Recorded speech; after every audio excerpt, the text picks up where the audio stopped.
ಚಂಡೀಗಢ ಮೂಲದ ಹರ್ನಾಸ್ Sandhu miss universe India 2021 ಈ ಕಿರೀಟವನ್ನ ಮುಡಿಗೇರಿಸಿಕೊಂಡಿದ್ದಾರೆ. ನಿನ್ನೆ ನಡೆದ ಅದ್ದೂರಿ ಸಮಾರಂಭದಲ್ಲಿ ಬಾಲಿವುಡ್ ನಟಿ ಕೃತಿ ಸನನ್ ಪ್ರಶಸ್ತಿ ಪ್ರದಾನ ಮಾಡಿದ್ದಾರೆ. ಹರ್ನಾಸ್ ಅವರು ಈ ಮೂಲಕ ಇಸ್ರೇಲ್ನಲ್ಲಿ ನಡೆಯಲಿರುವ ವಿಶ್ವ ಸುಂದರಿ ಸ್ಪರ್ಧೆಯಲ್ಲಿ ಭಾರತವನ್ನ ಪ್ರತಿನಿಧಿಸಲು ಅರ್ಹತೆ ಪಡೆದಿದ್ದಾರೆ.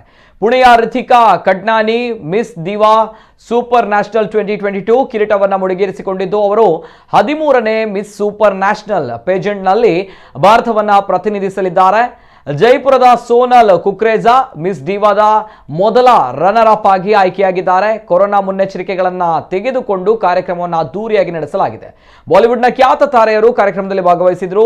ಹಿಂದಿ ಚಿತ್ರರಂಗದಲ್ಲಿ ಗುರುತಿಸಿಕೊಂಡಿರುವ ನೃತ್ಯಗಾರ್ತಿ ಮಲೈಕಾ ಅರೋರಾ ಕೂಡ ಭಾಗವಹಿಸಿ ರೆಡ್ ಕಾರ್ಪೆಟ್ ಮೇಲೆ ಹೆಜ್ಜೆ ಹಾಕಿದ್ರು. ಅಂತಿಮ ಸುತ್ತಿನಲ್ಲಿ ಭಾಗವಹಿಸಿದ 20 ಸ್ಪರ್ಧಿಗಳ ವಸ್ತ್ರವನ್ನ ಖ್ಯಾತ ವಿನ್ಯಾಸಗಾರ ಅಭಿಷೇಕ್ ಶರ್ಮಾ ವಿನ್ಯಾಸ ಮಾಡಿದರು.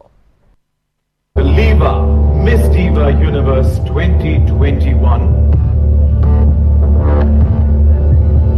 goes to Harnas Sandhu.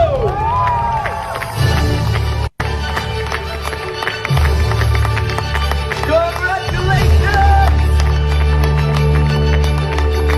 Well, may I request Kriti to please join us on the stage and also Miss Universe. Congratulations, Harnas, and now is that moment, the crowning of Diva, Miss Diva Universe 2021.